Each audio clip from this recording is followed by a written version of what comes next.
بنایا بھی گیا ہے۔ اس میں 5 چیزیں جو ہیں وہ بڑی واضح ہیں اور اس کے ممبر کے حلف کے اندر بھی ہیں اور اس کی شرائط کے اندر بھی ہیں۔ اس میں سب سے پہلے تو وہی یعنی عہد اسے کرنا ہے، عزم باندھنا ہے، حلف اٹھانا ہے، دینی علم حاصل کرنا ہے۔ یہ اس کے لیے لازم ہے کہ وہ کوشش کرے جتنا وہ کر سکتا ہے وہ دینی علم حاصل کرے، پھر جو علم حاصل کرے اس کو مطابق عمل بھی کرے، اور پھر جدوجہد اپنی استطاعت کے مطابق جدوجہد بھی کرے، تحریک آزادی کے عملی تقاضے بھی پورے کرے اور دستور جماعت کی پابندی بھی کرے۔ یہ 5 چیزیں ہیں جو اس کی شرائط ہے، اور یہی پھر چیزیں جو ہیں اس کے فرائض بھی بن جاتے ہیں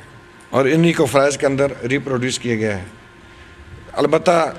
بنیادی شرط یہی ہے کہ جب وہ ممبر بن جاتا ہے تو اسے دستور کی پابندی کرنی ہے۔ جب وہ دستور کی پابندی کرے گا تو ساری چیزوں کی پابندی از خود اس کے اندر شامل ہوگی۔ پھر حصہ سوم میں نظام جماعت کی بات کی گئی ہے کہ ہمارا سٹرکچر کیا ہوگا، اس کا ڈھانچہ، تنظیمی ڈھانچہ کیا ہوگا، مرکز سے لے کے نیچے تک اس کا نظام کیا ہوگا، بلائی نظام کیا ہوگا، ذیلی نظام کیا ہوگا، اور اس کے اندر اس نظام کو چلانے والوں کا تعین کیسے کیا جائے گا۔ یہ چیزیں اس کے اندر مراتب کا تعین جو ہے اس کے اندر ایک اصول بیان کیا گیا ہے اور اس کو بڑے غور سے پڑھنے کی ضرورت ہے، اس لیے کہ ہم نے جب کسی کو کوئی مرتبہ دینا ہوتا ہے، کسی کا انتخاب کرنا ہوتا ہے، کسی کو کوئی ذمہ داری دینی ہوتی ہے، کسی کے حق میں رائے استعمال کرنی ہوتی ہے، تو جو اوصاف اور جو خوبیاں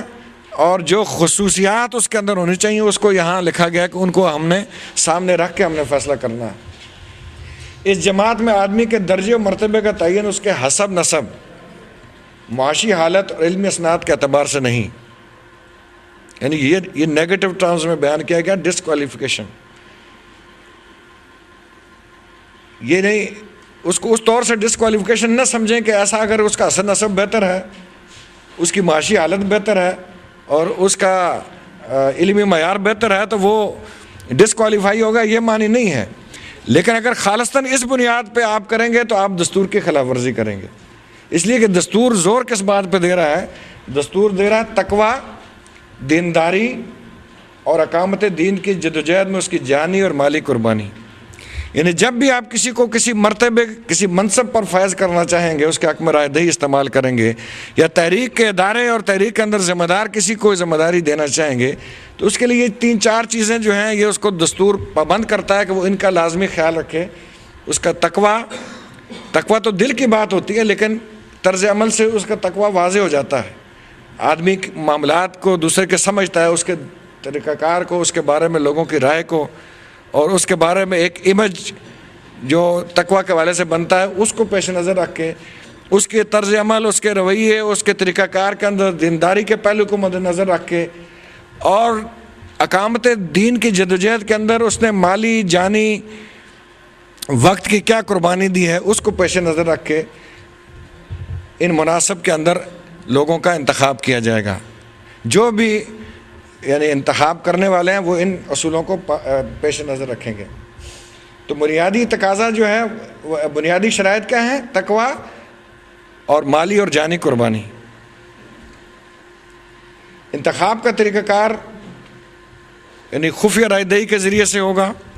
ہاتھ نہیں کھڑے کروائے جائیں گے، خفیہ بیلٹ کے ذریعے سے انتخاب، یعنی اس کا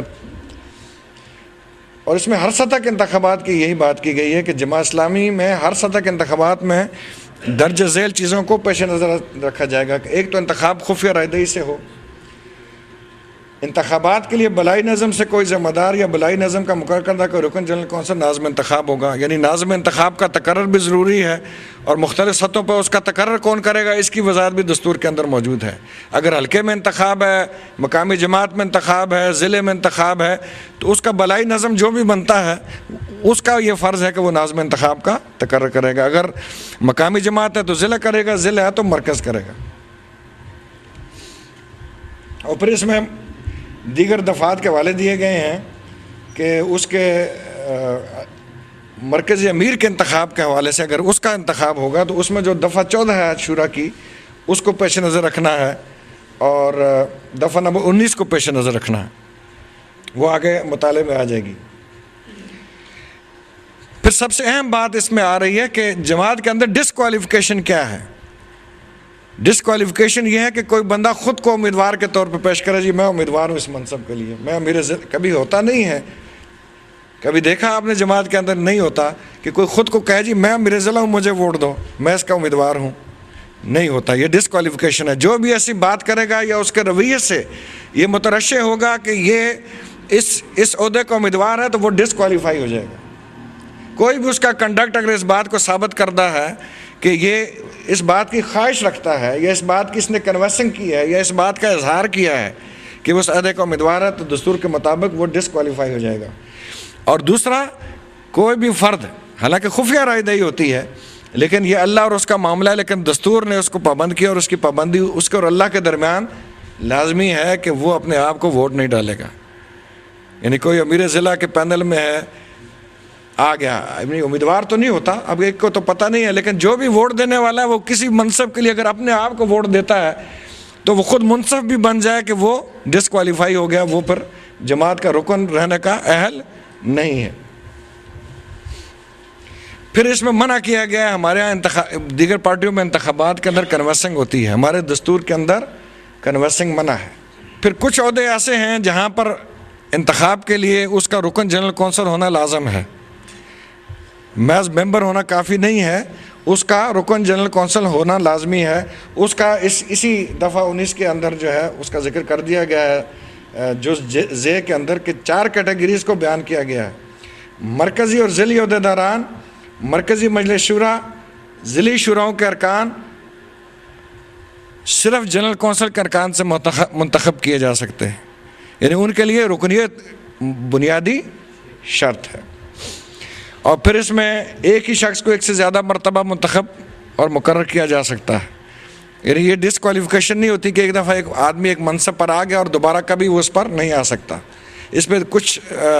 استثناء بعض عارضی مدتوں کے حوالے سے ہیں، وہ پھر یعنی آگے آپ دستور میں ان کو دیکھ لیں گے.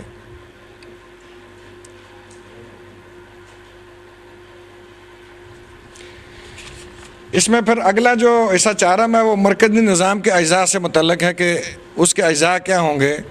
مرکز میں کیا ہوں گے. اس میں پھر بنیادی طور پہ تو جو چیزیں ہیں وہ دفعہ 13 کے شروع میں بیان کر دی گئی ہیں کہ مرکزی نظام جو ہے اس کے اندر بنیادی حیثیت ہے امیر جماعت کی اور سیکرٹری جنرل کی. یعنی عہدوں کے حوالے سے تو یہ 2 عہدے جو ہیں یہ لازم ہیں، اس کے بغیر تنظیم کا تصور ممکن نہیں ہے. اس کے علاوہ مرکزی شعبہ جات ہے اور مرکزی مجلس شورا ہے. اب مرکزی شعبہ جات مختلف بنائے بھی جا سکتے ہیں، کم بھی کیے جا سکتے ہیں ضرورت کے مطابق، اور ان کی تقرری کس کا اختیار ہے، میرے جماعت کا اختیار ہے، اس کو آگے دستور میں بیان کیا گیا ہے. لیکن مرکزی مجلس شورا اور جنرل کونسل امیر جماعت اور قیم جماعت، یہ مرکزی نظام کا مناسب اور اداروں کے حوالے سے لازمہ ہے. اس کے بغیر مرکزی نظام مکمل نہیں ہوتا. یہ دستوری تقاضا ہے کہ یہ چیزیں مکمل طور پہ بنائی جائیں. امیر جماعت کی حیثیت اور انتخاب کے حوالے سے بھی اس میں بات کر لی گئی ہے، اور اس میں سب سے اہم بات جو ہمارے پیش نظر رہنی چاہیے وہ یہ کہ ہماری دعوت کبھی بھی امیر جماعت کی طرف نہیں ہوتی، شخصیت کی طرف نہیں ہوتی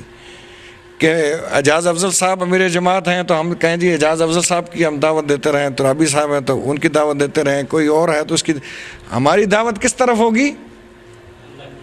نسب العین کی طرف. ہماری دعوت کس کی طرف ہوگی؟ نسب العین. جو ہمارا نسب العین ہے اس کی طرف ہم دعوت دیں گے کہ ہم اقامت دین کی طرف لوگوں کو دعوت دیں گے، ہم کسی شخصیت کی طرف یا امیر کی طرف دعوت نہیں دیں گے. پھر اس میں مرکزی امیر کے انتخاب کا طریقہ کار بھی آپ جانتے ہیں، واضح کر دیا گیا کہ اس کے لیے مرکزی مجلس شورا 3 رکنی پینل بناتی ہے، اور اس پینل کے علاوہ بھی یعنی یہ پینل جو بناتی ہے مرکزی، یہ رہنمائی ہوتی ہے کہ مرکزی مجلس شورا کی نگاہ میں یہ 3 افراد ہیں جو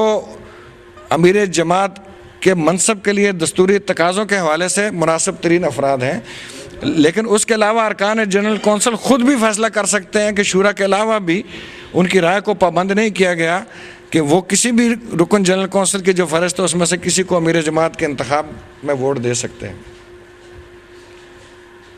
اور یہ انتخاب بلا واسطہ ہے، ڈائریکٹ ہے، براہ راست ووٹ کے ذریعے آپ امیر جماعت کا انتخاب کرتے ہیں۔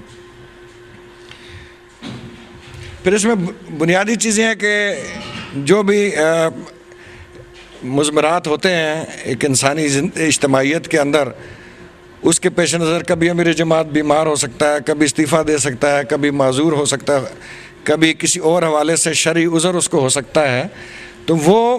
اس حوالے سے کیا راستے ممکن ہے وہ دستور کے اندر واضح کر دی گئی ہے۔ اس میں استعفے میں کیا صورت ہے، اس میں اگر وہ کسی اور وجہ سے کام کرنے کے قابل نہیں ہے تو اس کی مدت کیا ہو سکتی ہے، اس کی ڈیٹیل میں نہیں جاتا، اس کو آپ دستور کے اندر دیکھ لیں۔ پھر اسی میں یعنی ایک طریقہ یہ بھی ہے کہ اگر امیر جماعت کام نہیں کر سکتا کسی بھی حوالے سے، یا اپنے دائرۂ کار سے باہر چلا گیا، بین الاقوامی دورے پر چلا گیا، تو قائم مقام امیر جو ہے وہ بنایا جاتا ہے، اور اس کے بھی اختیارات وہی ہوتے ہیں جو امیر جماعت کے ہوتے ہیں۔ اور یہ قائم مقام امیر جو ہے یہ کسی بھی رکن شورا کو وہ قائم مقام مقرر کر سکتا ہے۔ اس کے لیے ضروری نہیں ہے کہ کوئی نائب امیر ہی ہو، شورا میں سے کسی بھی رکن کو وہ، لیکن نائب امراء کا جو تقرر ہوتا ہے وہ ایک پہلے سے ایک ڈیسیژن ہوتا ہے کہ ان میں سے کوئی قائم مقام ہوگا۔ تو اس حوالے سے دستور پابند نہیں کرتا، دستور شورا کے اندر کسی کو بھی قائم مقام آپ بنا سکتے ہیں، ضلع کے اندر بھی، مرکز کے اندر بھی۔ پھر حلف اٹھانا جو ہے وہ لازمی تقاضا ہے، جس نے حلف نہیں اٹھایا وہ امارت کی ذمہ داریاں ادا نہیں کر سکتا۔ اور یہاں پہ یہ بھی پیش نظر رہے کہ امیر جماعت منتخب، یہاں پہ الفاظ ہیں منتخب امیر، یہ حلف صرف 3 جگہ اٹھا سکتا ہے، مرکزی مجلس شورا میں، جنرل کونسل میں، یا اجتماع عام میں، یعنی ان 3 فورمز کے اندر وہ حلف اٹھائے گا۔ لیکن قائم مقام امیر کسی جگہ بھی حلف اٹھا سکتا ہے، چند ارکان کے درمیان اٹھا سکتا ہے، 2-3 ارکان بھی بیٹھے ہوں تو وہ اٹھا سکتا ہے، لیکن امیر جماعت یا تو جنرل کونسل کا اٹھائے گا، یا مجلس شورا کے اندر اٹھائے گا، یا اجتماع عام کے اندر اٹھائے گا۔ پھر اس میں معزولی کا طریقہ بھی بیان کر دیا گیا ہے کہ اس کو امیر جماعت کو اگر منصب سے ہٹانا مطلوب ہو تو اس کا کیا طریقہ کار ہے۔ اس میں 2/3 کی اکثریت کی شرط جو ہے وہ بنیادی بات ذہن نشین رکھنے کی ہے، اور پھر عدم اعتماد کا کیا طریقہ ہو سکتا ہے وہ بھی اس میں قائم کر دیا گیا۔ لیکن یہاں پہ میں یعنی آپ کی توجہ مبذول کرانا چاہوں گا کہ دفعہ 16 کے اندر لکھا گیا ہے کہ مرکزی مجلس شورا یا جنرل کونسل کے کل ارکان کی 2/3 اکثریت، یعنی انتخاب تو سادہ اکثریت سے ہوتا ہے، ڈائریکٹ کے ذریعے اگر آپ کے 100 ارکان ہیں تو اگر اس میں سے 51 ووٹ دے دیں گے تو امیر جماعت منتخب ہو جائے گا۔ لیکن امیر جماعت کو معزول کرنے کے لیے کل ارکان کی 2/3 اکثریت، اور وہاں یہ بھی ہے کہ جو لوگ ووٹ ڈالیں گے اس کی 50%، یعنی اگر 100 لوگوں نے ووٹ ڈالا ہے تو اس میں سے 51 ووٹ لے گئے تو آپ امیر منتخب ہو گئے۔ لیکن معزولی کے لیے یہاں پہ لکھا ہے کہ کل ارکان کی، جتنے ارکان ہمارے جماعت کے اندر موجود ہیں، اگر ان کی 2/3 اکثریت امیر جماعت پر عدم اعتماد کا اظہار کرتی ہے تو امیر جماعت اپنے عہدے سے معزول ہو سکتا ہے۔ پھر اس میں اگر مجلس شورا کے اندر بھی عدم اعتماد ہوتا ہے، اس کے اندر بھی یہ صورتحال ہے، اور اگر نزاع پیدا ہو جاتا ہے امیر اور مجلس شورا کے درمیان کسی پالیسی میٹر پہ، کسی فیصلے پہ نزاع پیدا ہو جاتا ہے تو اس کو پھر وہ آگے ریفر کر دیا جاتا ہے، اور اس صورت میں بھی نتیجہ کیا نکلتا ہے، معزولی کا، یا امیر جماعت کی معزولی، یا یعنی جب آپ ایک نزاع پیدا ہوگا مجلس شورا اور امیر جماعت کے درمیان، اس کو آپ نے ریفر کیا ارکان کی جنرل کونسل کو،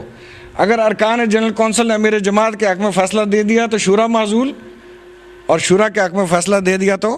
امیر جماعت معزول۔ تو استعفیٰ کی جو آپشن ہے وہ تو کوئی بھی کسی وقت بھی استعفیٰ دے سکتا ہے، لیکن استعفیٰ اس وقت کارگر ہوتا ہے جب اس کو متعلقہ ادارہ جس کو استعفیٰ دیا جائے وہ قبول کر لے۔ پھر امیر جماعت کے اختیارات کی بات کی گئی ہے، اس میں بنیادی اختیار تو ظاہر ہے ہماری تنظیم کے اندر امیر جماعت ہی کے پاس ہوتے ہیں۔ امیر جماعت ہی تنظیم کا مرکز و محور ہوتا ہے، اور وہ جوابدہ ہوتا ہے اپنے امور سر انجام دینے کے حوالے سے کس کے سامنے، شورا اور جنرل کونسل کے سامنے۔ لیکن اس کو مالی اختیارات بھی حاصل ہیں، اس کو تنظیمی اختیارات بھی حاصل ہیں، لیکن اس میں بنیادی طور پر جو شرعی نظام ہے اس مشورے کی اہمیت کو بھی اس کے اندر واضح کیا گیا ہے۔ اور جوابدہی کی بات اس میں آ گئی ہے، اس میں پھر بنیادی جو آخری ذمہ داری ہوتی ہے، بنیادی ذمہ داری ہوتی ہے تنظیم کو چلانے کی، وہ بھی کس کی ہوتی ہے؟ یعنی ظاہر ہے جب اتنے اختیارات آپ ایک عہدے کو دیتے ہیں تو پھر جوابدہی بھی اسی کی ہوتی ہے اور ذمہ داری بھی اسی کی ہوتی ہے۔ جماعت کے اندر کوئی بھی اگر کمی اور کوتاہی ہوگی اس کا ذمہ دار کون ہوگا؟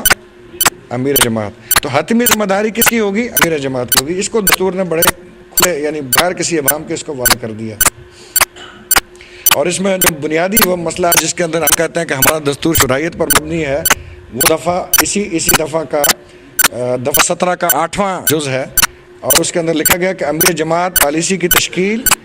اور اہم مسائل کے فیصلے مرکزی مجلس شورا کے مشورے سے کرنے کا پابند ہوگا۔ تو مرکزی مجلس شورا کا مشورہ جو ہے وہ لازم ہوگا، اور مشورے کے حوالے سے بھی ایک رکن جنرل کونسل یہ واضح رہنا چاہیے کہ جب مشورے کی بات آتی ہے تو اس